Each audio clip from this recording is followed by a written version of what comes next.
All right, so once upon a time, I was an EMT, and when I was in EMT school, I had to do clinicals at a hospital.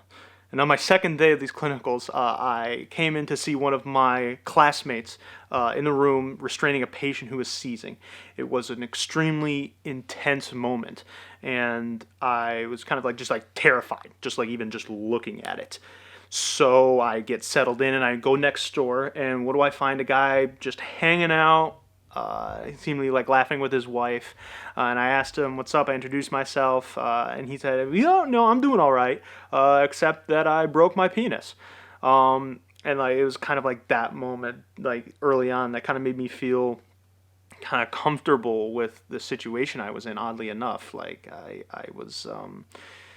Seeing someone who seemed too happy to be in a hospital. And so when I actually started my job at a hospital, I found like the situations like that are kind of few and far between. And so that's kind of the same situation that my character Charlie finds himself in my story, Casualties. So, Casualties affects Charlie, who is a young ER tech, and when a mass casualty incident affects his ER, he kind of has to find a way to navigate it and cope with it, the brutality and the horror with whatever he has in his mental arsenal, perhaps including humor or just kind of, falling into his shell. So our main characters of the story, we do have Charlie, who is our protagonist. He's reserved, he's quiet. He doesn't have that type A personality, that right stuff that's kind of important for work in the medical field. And so he kind of doesn't get along well with many of his coworkers as a result of that, because they're experienced people who have been in this field, who kind of belong in this field where he really doesn't. There's Amy, who's a headstrong experienced nurse, well, young but still experienced, and she does have that type A personality. She fits well into this system, and even at like one point, like she even went out on a date with Charlie, because like everyone in the hospital dates each other, but it didn't go well. And while Charlie kind of like worries about it and avoids her, she just like perhaps doesn't even care, perhaps even forgot it.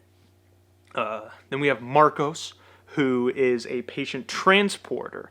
So this guy role that's outside of the clinical realm in the hospital, but he goes, picks up patients, move them to wherever they need to go, whether it's discharged or admitted into the hospital.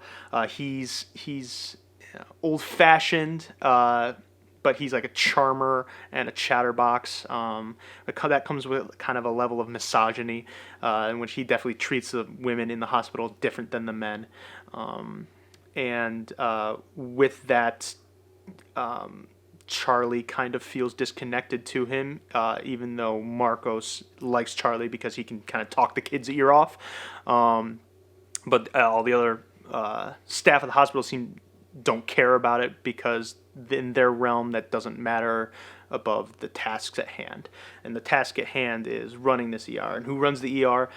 Steve. Steve is the nursing director. He's the head of the ER, and he cares about running this place smoothly and efficiently, and it being like a true well-oiled machine. And therefore, he doesn't really care that about the people that work in it, as long as the ER itself is functioning properly in the way he wants it to. So in our story, Charlie starts off his shift like he normally would, gets updates on patients that he's going to be dealing with, gets settled in. And he avoids Amy, because he still has to work with her every day, but he doesn't want to spend nearly any time with her, as little time as possible. So he goes into a regular patient's room. Hospitals have frequent flyers. A lot of times they can be drunks or addicts or just old people who have medical issues. Sometimes you gain a rapport and a good relationship with some of these people. And so Charlie goes into a patient's room, a regular, and is able to strike up a conversation, because he gets along well with the patients in a way that he doesn't with his coworkers. And so that's when our inciting incident takes place, where the phones in the ER start ringing. The walkie-talkies that the paramedics use to call in incoming patients are like blowing up, and it just turns out that there's this massive incident that a lot of wounded and just generally injured, sick people are going to be coming to their hospital, and so the ER has to prepare. Steve goes around to prepare, and he, he chooses who gets admitted, who gets discharged, so that he can prep the ER. The portable beds are wheeled into the hallways because there won't be enough rooms.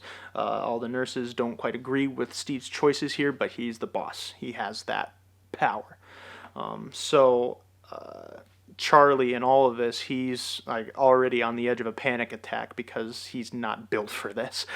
He Once everything, the patients start coming in, he makes mistakes, not fatal mistakes, but not mistakes you still want to be making in this situation, and he beats himself up about it. Amy's able to handle it well because like she's kind of desensitized, and Charlie notices this and he doesn't like it, and he kind of goes from being afraid of Amy to being sad for her. And he eventually is able to, connect to some of the patients that he talks to, those with like superficial injuries, and he finds that he's able to laugh in these situations and feel happy amidst this horrible event that's taking place. Eventually, day turns into night, and the ER does start to calm down a little bit as patients are moved in and out. And Charlie just kind of in the end is still on that edge of a panic attack of just like falling apart. And it's his patients that kind of keep him from that edge.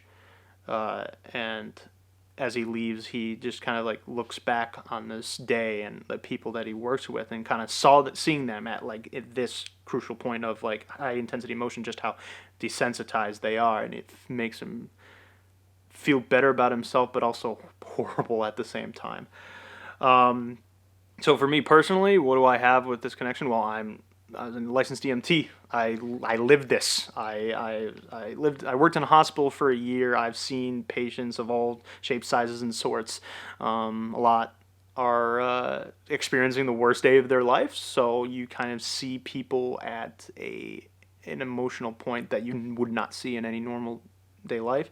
And I worked with a lot of people that I saw like desensitized.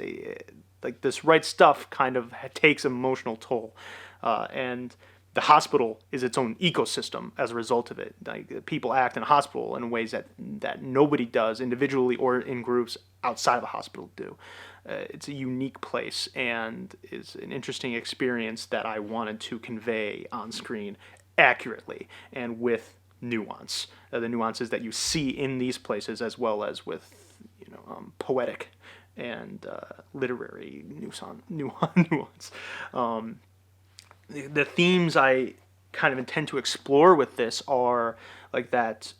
The ideas of like this humor and pain are connected, and amidst like life's shittiest moments, like we kind of have to find a way to balance ourselves, to keep ourselves sane, to keep ourselves emotionally connected with each other and ourselves. It's painful to see people get desensitized, and it's the people that I worked with who felt that way. It was necessary for that field, but it's also tragic. And like that kind of like I kind of want to explore like that process of that desensitization.